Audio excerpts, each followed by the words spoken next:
ತಲೆಗೆ ಎಣ್ಣೆ ಹಚ್ಚಲಿಲ್ಲ, ಇವಳಾದರೂ ಸುಗಂಧ ತೈಲವನ್ನು ಕಾಲಿಗೆ ಹಚ್ಚಿದಳು. ಹೀಗಿರಲಿ ನಾನು ಹೇಳುವ ಮಾತೇನೆಂದರೆ, ಇವಳ ಪಾಪಗಳು ಬಹಳವಾಗಿದ್ದರೂ ಅವು ಕ್ಷಮಿಸಲ್ಪಟ್ಟಿದೆ. ಇದಕ್ಕೆ ಪ್ರಮಾಣವೇನೆಂದರೆ ಇವಳು ತೋರಿಸಿದಂಥ ಪ್ರೀತಿ ಬಹಳವಾಗಿದೆ. ಹಲ್ಲೆಲೂಯ. ಇವಳು ಏನು ಮಾಡಿದಳಂತೆ? ಬಹಳವಾಗಿ ಪ್ರೀತಿ ಮಾಡಿದಳಂತೆ. ಏನು ಮಾಡಿದಳಂತೆ? ಬಹಳವಾಗಿ ಪ್ರೀತಿ ಮಾಡಿದ್ದಾಳೆ. ಆಮೇಲೆ ಹೇಳ್ರಿ, ಈಗ ಮನೆಗೆ ಕರೆಸಿಕೊಂಡಿದ್ದಾರೆ ಅಲ್ವಾ? ಸೀಮೋನನ್ನು ಏನು ಮಾಡಿದ್ದಾನೆ? ಮನೆಗೆ ಕರೆಸಿಕೊಂಡಿದ್ದಾನೆ. ಯೇಸುವನ್ನು ಕರೆಸಿಕೊಂಡು ಪಾದಕ್ಕೆ ನೀರು ಕೊಡಲಿಲ್ಲ, ಆತನನ್ನು ಏನು ಅಂತ ಉಪಚರಿಸಲಿಲ್ಲ. ಆದರೆ ಉಪಚರಿಸಿದ್ದು ಯಾರು ಅಂತಂದರೆ ಒಂದು ದುರಾಚಾರಿಯಾದಂಥ ಹೆಂಗಸು. ಆದರೆ ಇವಳು ಏನು ಮಾಡಿದ್ಲು ಅಂತಂದರೆ, ಯೇಸು ಹೇಳ್ತಿದ್ದಾರೆ, ಇವಳು ಅಧಿಕವಾಗಿ ಪ್ರೀತಿ ಮಾಡಿದ್ದಾಳೆ ನನಗೆ. ಹಲ್ಲೆಲೂಯ. ಇನ್ನೊಂದು, ನೀವು ನೋಡುವ ಹಾಗೆ ನೀವು ಹೇಳ್ತಿದ್ದೀರಲ್ಲ, ಇವಳು ದುರಾಚಾರಿ, ಇವನು ಪ್ರವಾದಿ ಆಗಿದ್ದರೆ ಅವಳು ಕೆಟ್ಟವಳು ಎಂಬುದಾಗಿ ತಿಳ್ಕೊಳ್ತಿದ್ದ ಅಂತ ಹೇಳ್ತಿದ್ದೀರಲ್ಲ, ನಿಜನೇ. ಆದರೆ ಇವಳು ತೋರಿಸಿದಂಥ ಪ್ರೀತಿ ಇದೆಯಲ್ಲ, ಅವಳು ಎಷ್ಟೇ ಪಾಪವನ್ನು ಮಾಡಿದ್ರೂ ಅದನ್ನು ಕ್ಷಮಿಸುವಷ್ಟು ಪ್ರೀತಿನ ಅವಳು ನನಗೆ ತೋರಿಸಿಬಿಟ್ಟಿದ್ದಾಳೆ. ಆಮೇಲೆ ಇವಳು ಮಾಡಿದ ಪಾಪ ಅಪಾರವಾದರೂ ಅದನ್ನು ಕ್ಷಮಿಸಲಾಗಿದೆ. ಇದಕ್ಕೆ ಅವಳು ತೋರಿಸಿದ ಅಧಿಕ ಪ್ರೀತಿಯೇ ಸಾಕ್ಷಿಯಾಗಿದೆ. ಏನು ಹೇಳ್ತಾರೆ ಕೊನೆಯದಾಗಿ? ಹೋಗಮ್ಮ, ನಿನ್ನ ಪಾಪಗಳೇನಾಗಿದೆ? ಕ್ಷಮಿಸಲ್ಪಟ್ಟಿದೆ ಅಂದಾಗ ಜನರಂದರು, ಇವನು ಯಾರು ಪಾಪಗಳನ್ನು ಕ್ಷಮಿಸಲಿಕ್ಕೆ? ಇವನು ಯಾರು ಅಂತ ಅಂದಾಗ ದೇವರು ಹೇಳ್ತಾರೆ, ನಾನಲ್ಲಪ್ಪ ಕ್ಷಮಿಸಿದ್ದು, ಅವಳ ಪ್ರೀತಿನೇ ಪಾಪಗಳನ್ನು ಕ್ಷಮಿಸುವಾಗೆ ಮಾಡಿದೆ. ಅದಕ್ಕೆ ಸಾಕ್ಷಿ ಏನಂತಂದರೆ ಅವಳು ತೋರಿಸಿದ ಪ್ರೀತಿನೇ. ಆಮೇಲೆ ಹಾಗಾದರೆ ನೀವು ದೇವರನ್ನು ಪ್ರೀತಿ ಮಾಡುವಂಥ ವ್ಯಕ್ತಿಯಾಗಿದ್ದರೆ ಖಂಡಿತವಾಗಿಯೂ ಕರ್ತನ ಏನು ಮಾಡ್ತಾನೆ ಅಂತಂದರೆ, ನೀವು ಎಷ್ಟೇ ಪಾಪಗಳನ್ನು ಮಾಡಿರೋದಾದ್ರೂ ಆ ಪಾಪಗಳನ್ನು ಆತನು ಲೆಕ್ಕಕ್ಕೆ ತೆಗೆದುಕೊಳ್ಳೋದಿಲ್ಲ. ಹಲ್ಲೆಲೂಯ. ಯಾಕೆಂದರೆ ಪಾಪಗಳಿಗಿಂತಲೂ ಅಧಿಕವಾಗಿ ಆತನನ್ನು ಪ್ರೀತಿ ಮಾಡಿದೀಯ. ಆಮೇಲೆ ಹೇಳ್ರಿ, ಹಲ್ಲೆಲೂಯ. ನೀನು ಎಷ್ಟೇ ಪಾಪಗಳನ್ನು ಮಾಡಿ ನೀನು ಕರ್ತನ ಪಾದ ಸನ್ನಿಧಾನಕ್ಕೆ ಬಂದಾಗ, ನೀನು ಕರ್ತನಿಗೆ ನೀನು ಒಪ್ಪಿಸಿ ಕೊಡುವಾಗ ಕರ್ತನ ನಿನ್ನ ಹಳೆಯ ಪಾಪಗಳನ್ನು ನೆನಪು ಮಾಡಿಕೊಳ್ಳೋದಿಲ್ಲ. ಆತ ನೆನಪು ಮಾಡಿಕೊಳ್ಳೋದು ಒಂದೇ, ಆ ಕ್ಷಣದಲ್ಲಿ ನೀನು ಬಂದು ಕರ್ತನನ್ನು ಆರಾಧನೆ ಮಾಡಿದೆಯಲ್ಲ, ಅದನ್ನು ನೆನಪು ಮಾಡಿಕೊಳ್ತಾನೆ. ಹಲ್ಲೆಲೂಯ. ಆತನ ಹೇಳ್ತಾನೆ, ಸೀಮೋನನೇ, ಅವಳು ಪಾಪಿನೇ ನಿಜನೇ, ಆದರೆ ಕ್ಷಮಿಸಲಿಕ್ಕೆ ನನಗೆ ಅರ್ಹತೆ ಇಲ್ಲ, ಅದು ನಿಜನೇ. ಆದರೆ ಏನು ಮಾಡೋಣ, ಅವಳ ಪ್ರೀತಿನೇ ಏನು ಮಾಡಿದೆ ಅಂದರೆ ಪಾಪಗಳನ್ನ ಕ್ಷಮಿಸುವಾಗೆ ಮಾಡಿಬಿಟ್ಟಿದೆ. ಹಲ್ಲೆಲೂಯ. ಅದಕ್ಕೆ ಸಾಕ್ಷಿನ ಇಡಬೇಕು ಅಂತಂದರೆ ಅವಳ ಪ್ರೀತಿನೇ. ನೀವು ನೋಡಿದಿರಲ್ಲ, ಬಂದಾಗಿಂದಲೂ ಅವಳು ಏನು ಮಾಡ್ತಿದ್ದಾಳೆ? ಆಚೆ ಈಚೆ ನೋಡಲೇ ಇಲ್ಲ, ನಿದ್ರೆನೂ ಮಾಡಲಿಲ್ಲ, ನನ್ನನ್ನು ಸ್ತುತಿ ಮಾಡ್ತಲೇ ಇದ್ದಾಳೆ, ಆರಾಧಿಸ್ತಲೇ ಇದ್ದಾಳೆ. ಹಲ್ಲೆಲೂಯ. ನಾವು ಆರಾಧನೆಗಾಗಿ ಬರ್ತೇವೆ ಅಲ್ವಾ? ಆರಾಧಿಸುವಾಗ ಆಚೆ ಈಚೆ ಹಿಂಗೆ ಹಂಗೆ ಹಂಗೆ ಹಂಗೆ ಹಂಗೆ ಹಿಂಗೆ ಮಾಡಿ ನಾವೇನು ಮಾಡ್ತೀವಿ? ಟೈಮ್ ಪಾಸ್ನ ಮಾಡೇ ಬಿಡ್ತೀವಿ. ಒಂದು ಅರ್ಧ ಗಂಟೆ ನಾವು ಆರಾಧನೆ ಮಾಡ್ತೀವಿ ಅಂದರೆ ಒಂದು 20 ನಿಮಿಷ ವೇಸ್ಟ್ ಆಗಿಬಿಡುತ್ತೆ. 10 ನಿಮಿಷ ಮಾತ್ರ ದೇವ್ರ ಸನ್ನಿಧಾನದಲ್ಲಿ ಇರ್ತೇವೆ ಅಲ್ವಾ? ಆದರೆ ಆರಾಧನೆಗಾಗಿ ಬರುವಾಗ ಕಣ್ಣುಗಳನ್ನು ಮುಚ್ಚಿ ಏನು ಮಾಡಬೇಕಂತ? ಕರ್ತನನ್ನು ಆರಾಧಿಸುವಂಥವರಾಗಿ ಇರಬೇಕು. ಅದರಲ್ಲಿ ಏನಾಗಿರಬೇಕು? ಇನ್ವಾಲ್ವ್ ಆಗಿಬಿಡ್ಬೇಕು, ಮುಳುಗಿ ಹೋಗ್ಬಿಡ್ಬೇಕು ಆರಾಧನೆಯಲ್ಲಿ. ಆತನ ಪ್ರೀತಿಯಲ್ಲಿ ಯಾವಾಗ ನೀವು ಮುಳುಗಿ ಹೋಗಿರ್ತೀಯೋ, ನೀನು ದೇವರೇ ನನ್ನ ಪಾಪಗಳನ್ನ ಕ್ಷಮಿಸು ಅಂತ ಕೇಳೋಂಥ ಅಗತ್ಯತೆ ಇಲ್ಲ. ನೀನು ನನ್ನ ಪಾಪಗಳನ್ನ ಕ್ಷಮಿಸು ಅಂತ ಹೇಳೋದು ಅಗತ್ಯತೆ ಇಲ್ಲ. ಇಲ್ಲ ದೇವರೇ ನಾನು ಏನಾದರೂ ಮಾಡಿದ್ದೀನ ಪಾಪ, ಅದಾದರೂ ನೆನಪು ಮಾಡುವಂಥ ಹೇಳುವಂಥ ಅಗತ್ಯತೆಯೂ ಇಲ್ಲ. ಯಾಕಂದರೆ ದೇವರು ಏನು ಮಾಡ್ತಾನೆ ಅಂದರೆ, ನೀನು ಯಾವಾಗ ಡೀಪಾಗಿ ಹೋಗಿ ಕರ್ತನನ್ನು ಆರಾಧಿಸ್ತಿರ್ತೀಯೋ ಆಗಲೇ ನಿನ್ನ ಪಾಪಗಳೆಲ್ಲವೇನಾಗುತ್ತೆ ಅಂದರೆ ಕ್ಷಮಿಸಲ್ಪಡ್ತಲೇ ಇರುತ್ತೆ. ಹಲ್ಲೆಲೂಯ. ಅದಕ್ಕೆ ಮಕ್ಕಳು ಸಹ ಆರಾಧನೆ ಮಾಡುವಂಥದ್ದು ದೇವರಿಗೆ ಇಷ್ಟ.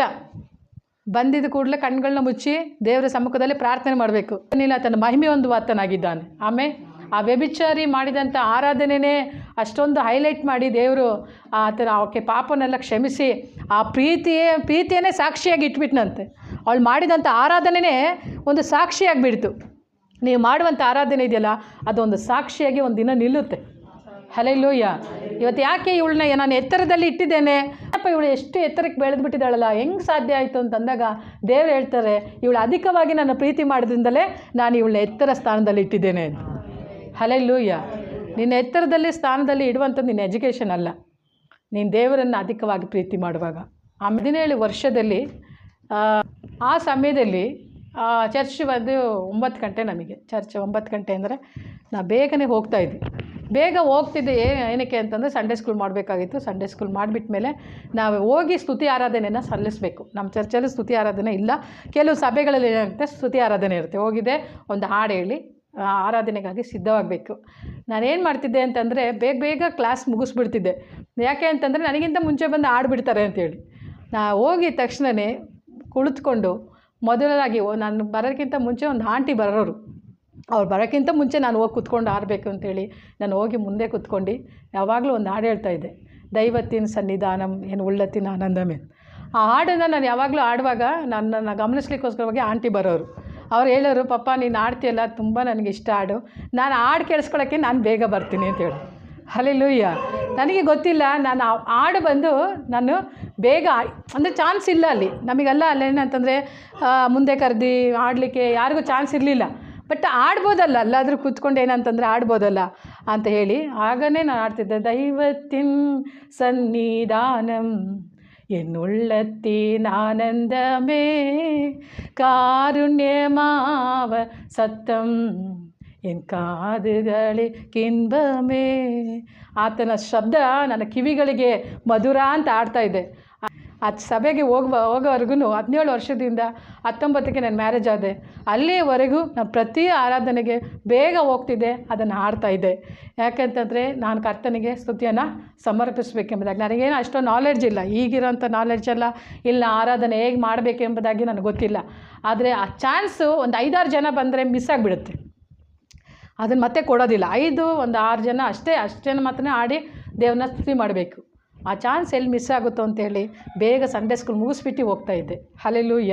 ಅದಕ್ಕೆ ದೇವರು ಆವತ್ತು ನಾನು ಏನು ಕ್ರಯ ಸಲ್ಲಿಸಿದ್ದನೋ ಇವತ್ತು ನಿಮ್ಮ ಮುಂದೆ ಕ್ರಯ ಸಲ್ಲಿಸಲಿಕ್ಕೆ ದೇವ್ರ ಕೃಪೆ ಕೊಟ್ಟಿದ್ದಾರೆ. ಆಮೇಲೆ ನಾನು ನಿಮಗೆ ಹೇಳುವಂಥದ್ದು ಒಂದೇ, ನೀವು ಇವತ್ತೇನು ಇದ್ದೀರೋ ಆ ಯಂಗ್ ಏಜಲ್ಲಿ, ಇವತ್ತೆಲ್ಲ ನಾನು ನಮ್ಮ ಮನೆಯವರೆಲ್ಲ ನಾವು ನೆನ್ಪು ಮಾಡ್ಕೊಳ್ಳೋದು ಏನಂತಾರೆ, ನಮ್ಮ ಹುಡುಗರನ್ನೆಲ್ಲ ನೆನ್ಪು ಮಾಡ್ಕೊಳ್ತಾ ಇರ್ತೀವಿ.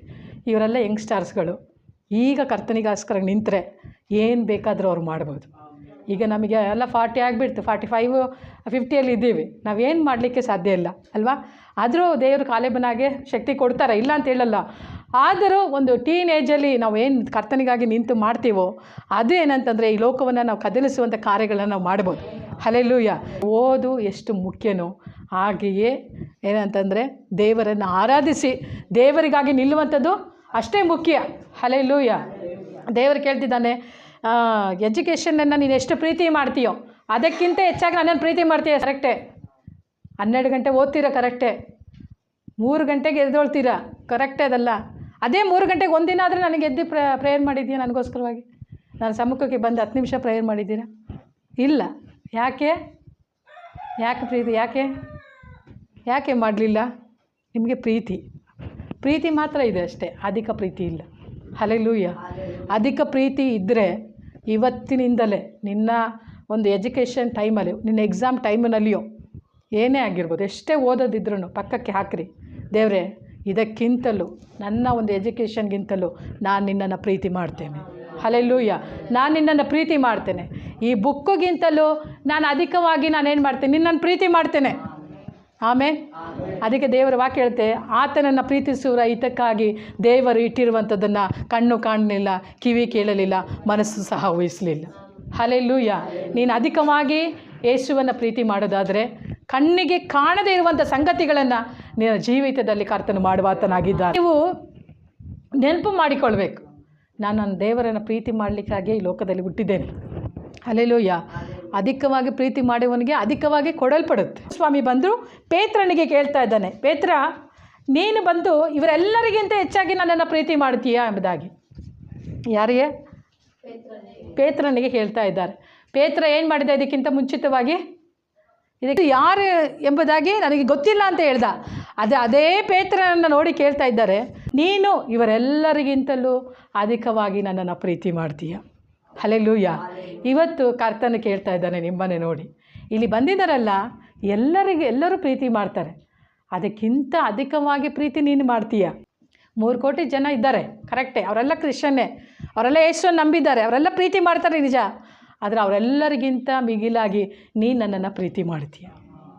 ಹೇಗೆ ಕೇಳ್ದ ಅಂದರೆ, ಪೇತ್ರನನ್ನು ನೋಡುವಾಗ ನೀನು ಅಧಿಕವಾಗಿ ಎಲ್ಲರಿಗಿಂತ ಅಧಿಕವಾಗಿ ಪ್ರೀತಿ ಮಾಡ್ತೀಯಾ ಅಂತಂದಾಗ, ನಮ್ಮ ಮನೇಲಿ ಒಂದು ಪಾಪು ಇರುತ್ತೆ ಅಂದ್ಕೊಳ್ಳೋಣ, ಸಣ್ಣ ಪಾಪು ಅಲ್ವಾ.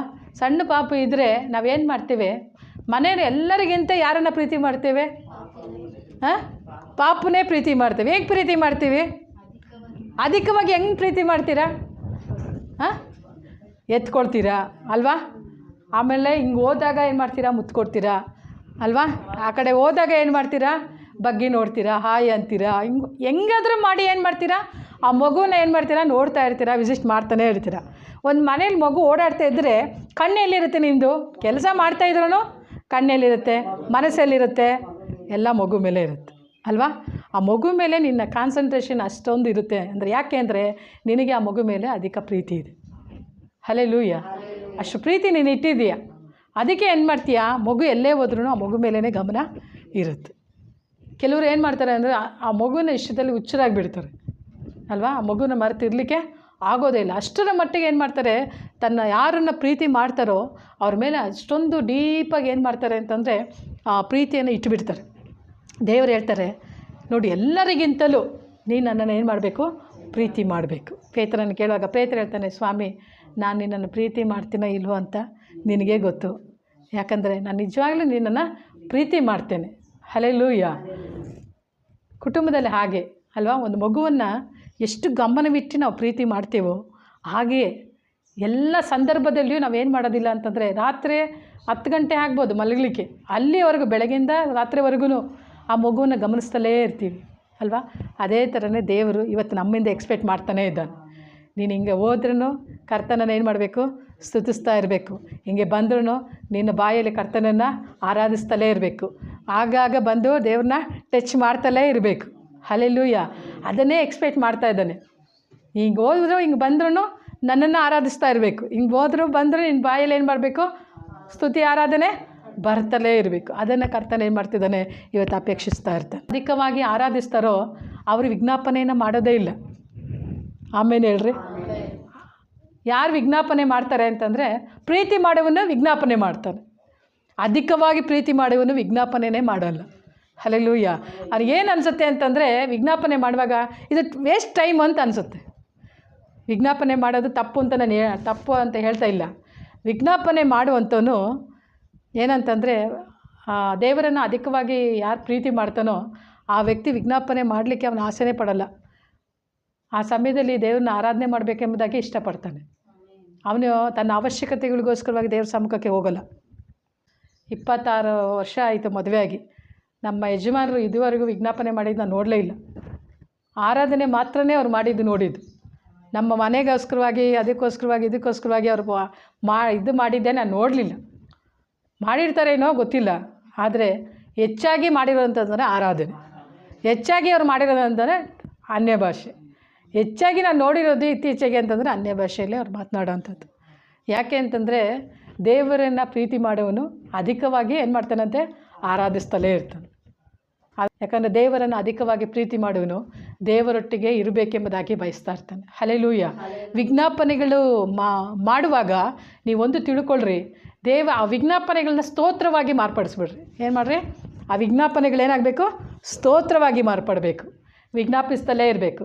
ದೇವರೇ ಸಾಲನ ತೀರಿಸು ಅನ್ನೋದಕ್ಕಿಂತ ದೇವರೇ ನಿನ್ನ ಸಾಲವನ್ನು ತೀರಿಸಬೇಕಾಗಿ ನಿನಗೆ ಸ್ತೋತ್ರ, ನನ್ನ ಕೊರತೆಗಳನ್ನೆಲ್ಲ ನೀನು ತೀರಿಸಬೇಕಾಗಿ ನಿನಗೆ ಸ್ತೋತ್ರ. ಅಬಿಲಿಗ್ರಾಮ್ ಹೇಳ್ತಾರೆ, ನೀವು ಎದ್ದ ತಕ್ಷಣ ನೀವು ಪ್ರಾರ್ಥನೆ ಮಾಡ್ತಿರೋ ಏನು ಮಾಡ್ತಿರೋ ಆಗೆಲ್ಲ ಹೇಳ್ರಿ, ಕ್ರಿಸ್ತ ಯೇಸು ತನ್ನ ಪ್ರಭಾವದ ಐಶ್ವರ್ಯಕ್ಕೆ ತಕ್ಕಾಗೆ ನನ್ನ ಎಲ್ಲ ಕೊರತೆಗಳನ್ನು ಆತ ನೀಗಿಸಬೇಕಾಗಿ ನಿನಗೆ ಸ್ತೋತ್ರ. ಹಲ್ಲೆಲೂಯಾ. ಆತನ ಎಲ್ಲವನ್ನು ನೀಗಿಸಿದ್ದಾನೆ, ತೊಲಗಿ ಹಾಕಿದ್ದಾನೆ. ಅದಕ್ಕಾಗಿ ನೀವೇನು ಮಾಡಬೇಕು, ಸ್ತೋತ್ರವನ್ನು ಮಾಡುವಂಥವ್ರಾಗಿ. ಸ್ತುತಿಸುವಂಥವರಿಗೆ ಯಾವುದು ಅಡ್ಡಿಯಾಗಿ ನಿಲ್ಲೋದೇ ಇಲ್ಲ. ಆಮೇಲೆ ಸ್ತುತಿಸುವಾಗ ಎಂಥ ಎರಿಕ ಗೋಡೆ ಆದರೆ ಏನಾಗುತ್ತೆ, ಅದು ಕೆಡವಿ ಬೀಳುವಂಥದ್ದಾಗಿರುತ್ತೆ. ಸ್ತುತಿ ಮಾಡಲಿಕ್ಕಾಗಿ ಏನು ಮಾಡಬೇಕಂದ್ರೆ ನಮ್ಮ ಸಮಯವನ್ನು ನಾವು ತೆಗೆದುಕೊಳ್ಳುವಂಥವರಾಗಿ ಇರಬೇಕು. ವಿಜ್ಞಾಪನೆ ಮಾಡುವಾಗ ನಿಜವಾಗ್ಲೂ ಹೇಳ್ಬೇಕಂತಂದರೆ ಅಳುನೇ ಬಂದುಬಿಡುತ್ತೆ. ಅಯ್ಯೋ ಇಷ್ಟು ಸಮಯ ವೇಸ್ಟ್ ಆಗ್ತಿದೆಯಲ್ಲ, ಇಷ್ಟು ಅಂತ ನಮ್ಮ ದೇಶಕ್ಕಾಗಿ ವಿಜ್ಞಾಪಿಸಬೇಕು, ಇಲ್ಲ ಅಂತ ಹೇಳಲ್ಲ. ದೇಶದ ಅಧಿಕಾರಿಗಳಿಗಾಗಿನೇ ವಿಜ್ಞಾಪಿಸಬೇಕು, ಮತ್ತು ದೇಶದ ಒಂದು ನಾಯಕರಿಗಾಗಿಯೂ ಮತ್ತು ದೇಶವನ್ನು ಕಾಯುವಂಥವ್ರಿಗಾಗಿಯೂ ನಾವೇನು ಮಾಡಬೇಕು, ವಿಜ್ಞಾಪಿಸಬೇಕು. ಅದು ಬಿಟ್ಬಿಟ್ಟು ನನ್ನ ಮನೆ ಅಗತ್ಯತೆಗಳಿಗಾಗಿ ವಿಜ್ಞಾಪಿಸುವಂಥದ್ದು ವೇಸ್ಟ್ ಸಮಯ. ಆಯಿತಾ? ನನಗೆ ಊಟ ಕೊಡು, ಬಟ್ಟೆ ಕೊಡು, ಮನೆ ಕೊಡು, ಕಾರ್ ಕೊಡು, ಇದಕ್ಕೋಸ್ಕರವಾಗಿ ವಿಜ್ಞಾಪಿಸುವಂಥದ್ದು ವೇಸ್ಟು. ಅದಕ್ಕೇನು ಹೇಳ್ತೀನಿ ಅಂತಂದರೆ, ಇದನ್ನು ಮಾಡೋ ಬದಲು ಕರ್ತನನ್ನು ಆರಾಧಿಸಿರಿ. ಹಲ್ಲೆಲೂಯಾ. ನೀವು ಕರ್ತನನ್ನು ಆರಾಧಿಸುವಾಗ ಆ ಪ್ರೀತಿ ಏನು ಮಾಡುತ್ತೆ ಅಂತಂದರೆ, ಆರಾಧಿಸ್ತಾ ದೇವರಿಗೆ ಏನು ಅನಿಸುತ್ತೆ ಅಂದರೆ, ಇಷ್ಟೊಂದು ಹೊಗಳ್ತಾ ಇದ್ದಾಳಲ್ಲ, ನನ್ನನ್ನು ಎಷ್ಟೊಂದು ಸ್ತುತಿಸ್ತಾ ಇದ್ದಾಳಲ್ಲ, ಇವಳಿಗೆ ಏನಾದರೂ ಮಾಡಬೇಕೆಂಬುದಾಗಿ ಹೇಳಿ ದೇವರು ಏನು ಬೇಕಾದರೂ ನಿನಗೆ ಮಾಡಲಿಕ್ಕೆ ಆತನು ಶಕ್ತನಾಗಿದ್ದಾನೆ. ಹಲ್ಲೆಲೂಯಾ. ಇಬ್ರಿಯ 13ನೇ ಅಧ್ಯಾಯ 15ನೇ ವಚನ ಹೇಳುತ್ತೆ, ಆತನು ಕರ್ತನಿಂದ ಬಾಯಿಂದ ಪ್ರತಿಜ್ಞೆ ಮಾಡುವುದೇ ನಿಜವಾದಂಥ ಆರಾಧನೆ ಆಗಿದೆ. ಹಲ್ಲೆಲೂಯಾ. ಯಾವಾಗ ನೀವು ಪ್ರಾರ್ಥನೆಯ ಸಮಯದಲ್ಲಿ ಯೇಸುವಿನ ನಾಮವನ್ನು ಉಚ್ಚರಿಸ್ತೀರೋ, ಯೇಸುವಿನ ನಾಮವನ್ನು ಯಾವಾಗ ಉಚ್ಚರಿಸ್ತೀರೋ ಆಗ ಏನಾಗುತ್ತೆ ಅಂತಂದರೆ, ನಿಮ್ಮ ಮೂಲಕವಾಗಿ ಕರ್ತನಾದ ದೇವರು ಅಧಿಕವಾದಂಥ ಅದ್ಭುತಗಳನ್ನು ನಿಮ್ಮ ಲೈಫಲ್ಲಿ ಆತನು ಮಾಡುವ ಆತನಾಗಿದ್ದಾನೆ. ಹಲ್ಲೆಲೂಯಾ. ಆರಾಧನೆ ಸಮಯದಲ್ಲಿ ಯೇಸು ನಾಮವನ್ನು ಯೇಸು ಯೇಸು ಯೇಸು ಯೇಸು ಅಂತ ಹೇಳ್ತೀರಾ? ಯಾರು ಹೇಳ್ತೀರಾ ನೀವು? Yesu, in the name of Jesus, in the name of Jesus, Yesu ನಾಮ ಏಸು ನಾಮ ಏಸು ನಾಮ ಏಸು ನಾಮ ಬಾಳಲಿ ಅಂತ ಹೇಳ್ತಾ ಇರುವಾಗ ದೇವರಿಗೆ ಬಹಳ ಇಷ್ಟ ಅಂತ. ಹೇಗೆ ಇಷ್ಟಪಡ್ತಾರೆ ಅಂತಂದರೆ, ಈಗ ನಮ್ಮ ಮನೆಯಲ್ಲಿ ಒಂದು ಮಗು ಹುಟ್ಟಿದೆ. ಆ ಮಗು ಏನಾಯಿತು, 10 ತಿಂಗಳಾಯಿತು, 12 ತಿಂಗಳಾಯಿತು, 1 ವರ್ಷ ಆಗಿಬಿಡ್ತು. ಅದು ಏನು ಮಾಡುತ್ತೆ, ಹೊಸದಾಗಿ ನಮ್ಮನ್ನು ತಾತ ಅಂತ ಕರೆಯುತ್ತೆ, ಅಜ್ಜಿ ಅಂತ ಕರೀಲಿಕ್ಕೆ ಆರಂಭಿಸುತ್ತೆ. ಅದಾದಮೇಲೆ ಅತ್ತೆ ಅಂತ ಕರೆಯುತ್ತೆ, ಅದಾದಮೇಲೆ ಮಾಮ ಅಂತ ಕರೆಯುತ್ತೆ. ಆಗ ಅತ್ತೆಗೆ ಎಷ್ಟು ಸಂತೋಷ ಆಗುತ್ತೆ, ಆಗ ಮಾಮನಿಗೆ ಎಷ್ಟು ಸಂತೋಷ ಆಗುತ್ತೆ, ತಾತನಿಗೇನು ಸಂತೋಷ ಆಗುತ್ತೆ. ಅಯ್ಯೋ, ನನ್ನ ಮೊಮ್ಮಗ ನನಗೆ ತಾತ ಅಂತ ಕರೆದು ಬಿಟ್ಟ ಅಲ್ವಾ. ಈ ಅಜ್ಜಿ ಮೊಮ್ಮಕ್ಕಳನ್ನ ಪಡೆದವ್ರು ಇರ್ತಾರಲ್ಲ, ಅಜ್ಜಿ ತಾತ, ಅವ್ರ ಹತ್ರ ಹೋಗೋಕ್ಕೆ ನನಗೊಂದು ಭಯ. ಬರೀ ಅವ್ರ ಮೊಮ್ಮಕ್ಕಳ ಬಗ್ಗೆನೇ ಹೇಳ್ತಾ ಇರ್ತಾರೆ. ಅದು ಬಿಟ್ಟು ಅವ್ರ ಹತ್ರ ಬೇರೆ ಮಾತುಗಳೇ ಇರಲ್ಲ. ನನ್ನ ಮೊಮ್ಮಕ್ಕಳು ಬಂದು ಅಜ್ಜಿ ಅಂತ ಕರೆದ್ರು, ನನ್ನ ಮೊಮ್ಮಕ್ಕಳು ಇಂಗ್ಲೀಷ್ ಮಾತಾಡಿದ್ರು, ನನ್ನ ಮೊಮ್ಮಗ ತಾತ ಅಂತ ಕರೆದ್ರು, ಇದೇ ಹೇಳ್ತಾ ಇರ್ತಾರೆ. ಯಾಕೆ ಅಂತಂದರೆ, ಎಷ್ಟೋ ಜನ ಅವ್ರನ್ನ ತಾತ ಅಂತ ಕರೆದಿರ್ತಾರೆ. ನಿಜನಾ ಇಲ್ವಾ? ಎಷ್ಟೋ ಜನ ಕರೆದಿರ್ತಾರೆ. ಈಗ ಬಾಬು ಇದ್ದಾನೆ, ಅವನನ್ನು ಎಷ್ಟೋ ಜನ ಬಂದು ಮಾಮ ಅಂತ ಕರೆದಿದ್ದಾರೆ ಅಲ್ವಾ. ಆದರೆ ಜನ್ನಿ ಬಂದು ಮಾಮ ಅಂತ ಕರೆಯೋದ್ರಲ್ಲಿ ವಿಶೇಷತೆ ಇದೆ. ದೇವರು ಏನಂತಂದರೆ, ಎಲ್ಲರೂ ಏಸು ಅಂತ ಕರೆಯೋದೇ ಬೇರೆಪ್ಪ, ಅಧಿಕವಾಗಿ ಪ್ರೀತಿ ಮಾಡ್ತೀಯಲ್ಲ ನೀನು ಏಸು ಅಂತ ಕರೆಯೋದೇ ಬೇರೆ. ಹಲ್ಲೆಲೂಯಾ. ಆಗ ದೇವರಿಗೆ ಏನಾಗುತ್ತೆ ಅಂತಂದರೆ, ನೀನು ಏಸು ಅಂತ ಕರೆಯುವಾಗಲೇ ಹೃದಯದಲ್ಲಿ ಬಹಳ ಸಂತೋಷ ಉಂಟಾಗುತ್ತಂತ. ನೀವು ಯಾರಾದರೂ ಒಬ್ಬ ವ್ಯಕ್ತಿ ನೀವು ಅಧಿಕವಾಗಿ ಯಾರನ್ನ ಪ್ರೀತಿ ಮಾಡ್ತಾಯಿದ್ರೆ, ಆ ಒಂದು ಏನಂತಂದರೆ, ಆ ಮಗು ಬಂದು ನಮ್ಮನ್ನು ತಾತ ಅಂತನೋ ಅಜ್ಜಿ ಅಂತನೋ ಅಪ್ಪ ಅಂತನೋ ಇಲ್ಲ ನನ್ನ ಹೆಸರು ಶೈಲಾ ಅಂತನೋ ಕರೆಯುವಾಗ, ಅಯ್ಯೋ ಕರೆದುಬಿಟ್ಟ ಅಂತ ಎಷ್ಟು ಸಂತೋಷ ಪಡ್ತೀರೋ, ಅದೇ ಥರನೇ ಏಸು ಎಂಬುದಾಗಿ ಕರೆಯುವಾಗಲೂ ಪರಲೋಕದಲ್ಲಿ ಏಸು ಹಾಗೆ ಸಂತೋಷ ಪಡುವ ಆತನಾಗಿದ್ದಾನ. ಆಮೇಲೆ ನೀವು ಎಷ್ಟು ಜನರ ಹತ್ರ ಹೇಳ್ಕೊಳ್ತೀರಲ್ಲ, ಅಯ್ಯೋ ನನ್ನನ್ನು ಅತ್ತೆ ಅಂತ ಕರೆದುಬಿಟ್ಟ, ನನ್ನನ್ನು ಬಂದು ಅಜ್ಜಿ ಅಂತ ಕರೆದುಬಿಟ್ಟ ಅಂತ ಎಷ್ಟು ಜನರಿಗೆ ಹೇಳ್ತಿರೋ, ಅದೇ ಥರನೇ ಪರಲೋಕದಲ್ಲಿ ಏಸು ಹೇಳ್ತಾರಂತೆ, ನನ್ನ ಮಗ ನನ್ನನ್ನು ಏಸು ಎಂಬುದಾಗಿ ಕರೆದುಬಿಟ್ಟ ಎಂಬುದಾಗಿ. ಹಲ್ಲೆಲೂಯಾ. ಏಸು ನಿಮ್ಮನ್ನು ಎಲ್ಲರಿಗಿಂತ ಅಧಿಕವಾಗಿ ಪ್ರೀತಿ ಮಾಡ್ತಾರಂತೆ. ಯಾವಾಗ ಅಂತಂದರೆ, ನೀನು ಏಸು ಎಂಬುದಾಗಿ ಕರೆಯುವಾಗ. ಏಸು ಎಂಬುದಾಗಿ ಯಾರು ಆರಾಧನೆಯಲ್ಲಿ ಕೆಲವರು ಗೊತ್ತಿಲ್ಲದಲ್ಲೇ ಏನು ಮಾಡ್ತಾರೆ ಅಂತಂದರೆ, ಜೀಸಸ್ ಅಂತಲೇ ಆ ವರ್ಷಿಪೇ ಮುಗಿಸ್ಬಿಟ್ಟಿರ್ತಾರೆ. ಅರ್ಧ ಗಂಟೆ ಏಸು ನಾಮ ಹೇಳ್ತಾನೇ ವರ್ಷಿಪೇ ಮುಗಿಸ್ಬಿಟ್ಟಿರ್ತಾರೆ. ಯಾಕೆ? ಜೀಸಸ್ ಜೀಸಸ್ ಜೀಸಸ್ ಹೇಳ್ತಾನೇ ಇರ್ತಾರೆ. ಹೇಳುವಾಗ ಏನಾಗುತ್ತೆ ಅಂತಂದರೆ, ದೇವ್ರ ಮಹಿಮೆ ಒಂದು ತಲೆ ಇರ್ತಾರೆ. ಅವ್ರಿಗೆ ಒಂದೇ ಸಂತೋಷ, ಅಯ್ಯೋ ನನ್ನ ಹೆಸರು ಕರಿತಿದ್ದಾರೆ ಅಂತ ಸಂತೋಷ ಪಡ್ತಾರಂತೆ. ಹಲ್ಲೆಲೂಯಾ. ಅದು ಒಂದು ಆರಾಧನೆ. ಆಮೇಲೆ ಇಂಥ ಒಂದು ಆರಾಧನೆಯನ್ನು ಕರ್ತನು ನಿಮ್ಮಿಂದ ಎದುರು ನೋಡ್ತಾ ಇದ್ದಾನೆ. ಹಲ್ಲೆಲೂಯಾ.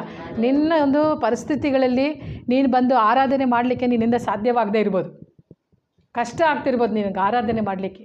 ಅಟ್ಲೀಸ್ಟ್ ನಿನಗೆ ಏಸು ಎಂಬುದಾಗಿ ಕರೆಯುವಂಥ ಒಂದು ಆರಾಧನೆ ಆದರೂ ನಿನ್ನ ಬಾಯಲ್ಲಿದೆ. ಹಲ್ಲೆಲೂಯಾ. ಯಾರಿಗೆ ಬರುತ್ತೆ ಏಸು ಎಂಬುದಾಗಿ ಕರೀಲಿಕ್ಕೆ? ಎಲ್ಲರಿಗೂ ಬರುತ್ತೆ ತಾನೆ. ಏಸು ಎಂಬುದಾಗಿ ಕರೆಯೋಕ್ಕಾಗತ್ತಾ? ಏಸಯ್ಯ ಅಂತ ಕರೆಯೋಕ್ಕಾಗತ್ತಾ?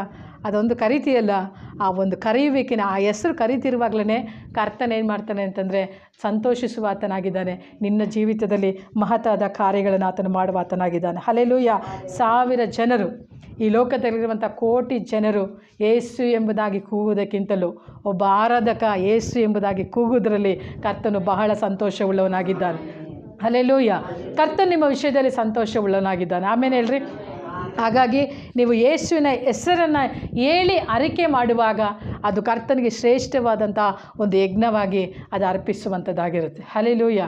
ಅದಕ್ಕೆ ಕರ್ತನು ಹೇಳ್ತಾನೆ, ಇವತ್ತು ನೀನು ಅಧಿಕವಾಗಿ ಪ್ರೀತಿ ಮಾಡೋದಾದರೆ ನೀನು ಆರಾಧನೆಯಲ್ಲಿ ಯಾರ ಹೆಸರು ಇರುವುದಿಲ್ಲ. ಆಮೇಲೆ ನಿನ್ನ ಆರಾಧನೆಯಲ್ಲಿ ಮುಖ್ಯವಾಗಿ ನನ್ನ ಹೆಸರು ಇರುತ್ತೆ. ಹಲ್ಲೆಲೂಯಾ. ನೀವು ಆರಾಧನೆ ಮಾಡುವಾಗ ದೇವರೇ ನಿನ್ನ ನಾಮ ನಮ್ಮ ಮನೆಯಲ್ಲಿ ಮಹಿಮೆ ಹೊಂದಲಿ. ಆಮೇಲೆ ಯೇಸುವಿನ ನಾಮ ನನ್ನ ಮಕ್ಕಳಲ್ಲಿ ಏನಾಗಿರಬೇಕು? ಮಹಿಮೆ ಹೊಂದಲಿ. ಹೇಳ್ರಿ ಅದ ರೀತಿಯಾಗಿ, ಆಯಿತಾ? ಈಗ ಹೇಳ್ರಿ, ಯೇಸುವಿನ ನಾಮ ನನ್ನ ಮನೆಯಲ್ಲಿ ಮಹಿಮೆ ಹೊಂದಲಿ. ಯೇಸುವಿನ ನಾಮ ನನ್ನ ಕೆಲಸದಲ್ಲಿ ಮಹಿಮೆ ಹೊಂದಲಿ. ಯೇಸುವಿನ ನಾಮ ನನ್ನ ಕುಟುಂಬದಲ್ಲಿ ಮಹಿಮೆ ಹೊಂದಲಿ. ಯೇಸುವಿನ ನಾಮ ನನ್ನ ಗಂಡನಲ್ಲಿ ಮಹಿಮೆ ಹೊಂದಲಿ. ಹಲ್ಲೆಲೂಯ. ಈ ರೀತಿಯಾಗಿ ನೀವು ಹೇಳಿ ನೋಡ್ರಿ, ಆ ಮಹಿಮೆ ಏನಾಗುತ್ತೆ ಅಂತಂದರೆ ಅವರ ಒಳಗೆ ಆವರಿಸಿರುವಂಥದ್ದಾಗಿದೆ. ಹಲ್ಲೆಲೂಯ. ಆತನಿಗೆ ಹಲವು ನಾಮಗಳಿದೆ. ಆ ಎಲ್ಲ ನಾಮಗಳಿಗಿಂತಲೂ ಮೇಲಾದಂಥ ನಾಮ ಒಂದೇ, ಅದು ಯೇಸುವಿನ ನಾಮ. ಹಲ್ಲೆಲೂಯ. ಆ ನಾಮವನ್ನೇ ಅಪೊಸ್ತಲರು ಏನು ಮಾಡಿದ್ರು ಅಂತಂದರೆ ಗಟ್ಟಿಯಾಗಿ ಹಿಡಿದುಕೊಂಡ್ರು. ಅಧಿಕವಾಗಿ ಕರ್ತನನ್ನು ಆರಾಧಿಸಿದರು, ಅಧಿಕವಾಗಿ ಕರ್ತನನ್ನು ಪ್ರೀತಿ ಮಾಡಿದರು. ಪ್ರೀತಿ ಮಾಡಿದ್ರಿಂದಲೇ ಅಪೊಸ್ತಲರ ಜೀವಿತದಲ್ಲಿ ಯಾವ ಬೇಡಿಗಳು ಅವರಿಗೆ ನಿರಂತರವಾಗಿ ನಿಲ್ಲಲಿಲ್ಲ. ಅವರ ಎಲ್ಲ ಬಂಧನಗಳಿಂದ ಏನಾದರು ಅಂತಂದರೆ ಬೀಳಿಸಲ್ಪಟ್ಟರು. ಎಂಥ ಅಧಿಕಾರಿಗಳ ಮುಂದೆ ನಿಂತರೂ ಅಧಿಕಾರಿಗಳನ್ನೇ ಸೋಲಿಸುವಂಥ ಒಂದು ಬಲವುಳ್ಳಂಥ ನಾಮವನ್ನು ಕರ್ತನು ಅಪೊಸ್ತಲರ ಬಾಯಲ್ಲಿ ಇಟ್ಟ ಎಂಬುದಾಗಿ ನೋಡ್ತೇವೆ. ಹಲ್ಲೆಲೂಯ. ಹಾಗಾದರೆ ಅದೇ ಯೇಸು ಎಂಬ ನಾಮವನ್ನು ಒಂದು ಆರಾಧನೆಯ ಆಯುಧವಾಗಿ ಕರ್ತನ ನಿಮಗೆ ಕೊಟ್ಟಿದ್ದಾನೆ. ಆಮೇಲೆ ಅದನ್ನು ಹಿಡಿದುಕೊಂಡವರಾಗಿ ನೀವು ಪ್ರಾರ್ಥನೆ ಮಾಡುವಾಗ ಕರ್ತನ ದೊಡ್ಡ ಕಾರ್ಯಗಳನ್ನು ಮಾಡುವ ಆತನಾಗಿದ್ದಾನೆ. ಹಲ್ಲೆಲೂಯ. ನೀವು ಪ್ರೀತಿ ಮಾಡುವವರು ಮಾತ್ರ ಅಲ್ಲ, ಯೇಸುವನ್ನು ಏನು ಮಾಡಬೇಕಂದ್ರೆ ಅಧಿಕವಾಗಿ ಪ್ರೀತಿ ಮಾಡುವಂಥವರಾಗಿರಬೇಕು. ಹಲ್ಲೆಲೂಯ. ಹಾಗಾದರೆ ಯೇಸುವನ್ನು ಆರಾಧಿಸುವಾಗ ನಿಮ್ಮ 24 ಗಂಟೆಗಳಲ್ಲಿ ಪ್ರತಿ ಕ್ಷಣವೂ ನಿಮ್ಮ ಹೃದಯದಲ್ಲಿ ಆರಾಧನೆಯ ದೀಪ ಏನಾಗಿರಬೇಕು? ಹತ್ತಿ ಉರಿತಲೇ ಇರಬೇಕು. ಹಲ್ಲೆಲೂಯ. ಯಾವಾಗಲೂ ಅದಕ್ಕೆ ಆರೋನನಿಗೆ ಕರ್ತನ ಹೇಳ್ತಾನೆ, ಆರೋನನು ಏನು ಮಾಡಬೇಕಂತಂದರೆ ಪ್ರತಿದಿನ ನನ್ನ ಸಮ್ಮುಖದಲ್ಲಿ ಬಂದು ಧೂಪವನ್ನು ಏನು ಮಾಡಬೇಕು? ಅರ್ಪಿಸ್ತಲೇ ಇರಬೇಕು. ಹಾಗಾದರೆ ನಿಮ್ಮ ಒಳಗೆ ಆರಾಧನೆ ಎಂಬ ಧೂಪ ಏನಾಗಿರಬೇಕು? ಹತ್ತಿ ಉರಿತಲೇ ಇರಬೇಕು. ಹಲ್ಲೆಲೂಯ. ಯಾರು ಯೇಸುವನ್ನು ಅಧಿಕವಾಗಿ ಪ್ರೀತಿ ಮಾಡ್ತಾನೋ ಅವನ ಬಾಯಲ್ಲಿ ಆರಾಧನೆಯ ಗೀತೆ ಏನಾಗಿರುತ್ತೆ? ಹೊರಟು ಬರುತ್ತಲೇ ಇರುತ್ತೆ. ಹಲ್ಲೆಲೂಯ. ನಿಮ್ಮನ್ನು ಕರ್ತನ ಕೇಳ್ತಾ ಇದ್ದಾನೆ, ನೀನು ಯಾರನ್ನು ಪ್ರೀತಿ ಮಾಡ್ತೀಯ? ನಿನ್ನ ಮಗನನ್ನು, ಮಗಳನ್ನು, ತಂದೆಯನ್ನು, ತಾಯಿಯನ್ನು. ಆದರೆ ಕರ್ತನ ಹೇಳ್ತಾನೆ, ನೀನು ಪ್ರೀತಿ ಮಾಡೋರನ್ನಲ್ಲ, ಆದರೆ ಅಧಿಕವಾದ ಪ್ರೀತಿಯನ್ನು ನನಗೆ ಮಾತ್ರನೇ ಕೊಡಬೇಕು. ಹಲ್ಲೆಲೂಯ.